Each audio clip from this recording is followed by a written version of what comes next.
Hello guys, welcome to our channel. இன்றைக்கி என்ன recipe பார்க்க போகிறோம் அப்படின்னா மாங்காய் மிட்டாய் தான். ஆல்ரெடி நம்ம ஷார்ட்ஸ் போட்டிருப்போம்.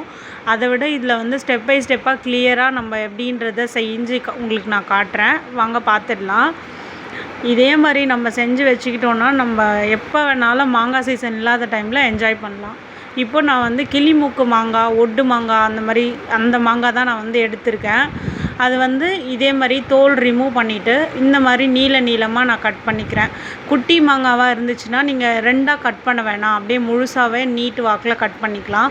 இது கொஞ்சம் பெருசாக இருக்கிறதுனால நான் இந்த மாதிரி கட் பண்ணி நல்லா அலசி எடுத்து வச்சுட்டேன்.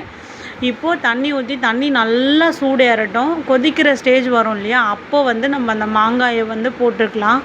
போட்டுட்டு அந்த மாங்காவும் தண்ணியும் சேர்ந்து நல்லா சூடாகி திரும்பவும் கொதிக்க ஆரம்பிக்கும். அப்போ நம்மளுக்கு அந்த மாங்காவோட வாசனை வந்து ரொம்ப சூப்பராக வரும். அந்த ஸ்டேஜில் மாங்காய் வந்து நம்ம எடுத்துடலாம். மாங்காய் ரொம்ப வேகவும் கூடாது, வேகாமல் இருக்கவும் கூடாது. அந்த மாதிரி பதத்தில் மாங்காவை வந்து நம்ம தண்ணியிலேருந்து ரிமூவ் பண்ணி இதே மாதிரி ஒரு ஜல்லடை மாதிரி வச்சு அதில் எடுத்து போட்டுக்கலாம்.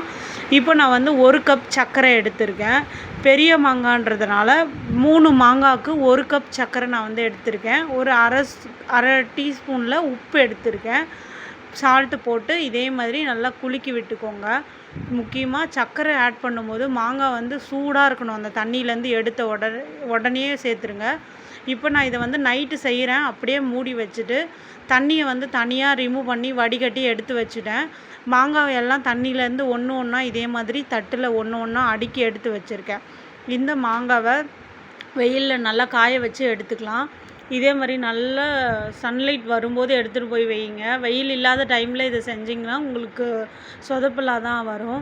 இதே மாதிரி வெயில் காயும் போது மட்டும் இதை ட்ரை பண்ணுங்கள். இப்போ நான் காய வச்சு எடுத்துகிட்டு வந்தாச்சு. ஃபஸ்ட்டு டே நான் காய வச்சு எடுத்துகிட்டு வந்துட்டேன். இந்த மாதிரி நம்மளுக்கு ட்ரையாக வந்து காஞ்சி இருக்கும். அதை வந்து நம்ம தண்ணி வச்சோம் இல்லையா, அந்த மாங்காய்லேருந்து சர்க்கரை தண்ணி வந்துடுச்சு இல்லையா நைட்டு, அதில் வந்து திரும்பவும் போட்டுக்கலாம். அதே மாதிரி டே 2, டே 3 3 நாள் நான் வந்து காய வச்சு எடுத்திருக்கேன். 4வது நாள் தண்ணி இல்லாமல் சும்மா லைட்டாக ஸ்டோர் பண்ணுறதுக்காக காய வச்சு எடுத்துகிட்டு வந்துட்டேன். 4வது நாள் காய வைக்கும்போது வந்து இந்த மாதிரி நம்மளுக்கு டெக்ஸ்சரில் இருக்கும். நல்ல ஒரு கேண்டி மாதிரி நல்லா சூப்பராக இருக்கும். அது சாப்பிட்றதும் நல்லாயிருக்கும், அது வாசனையும் நம்மளுக்கு நல்லாயிருக்கும்.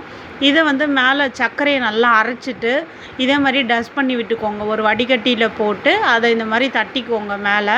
ஏன்னா அந்த மிட்டாய் வந்து ஒன்றோட ஒன்று ஒட்டாது.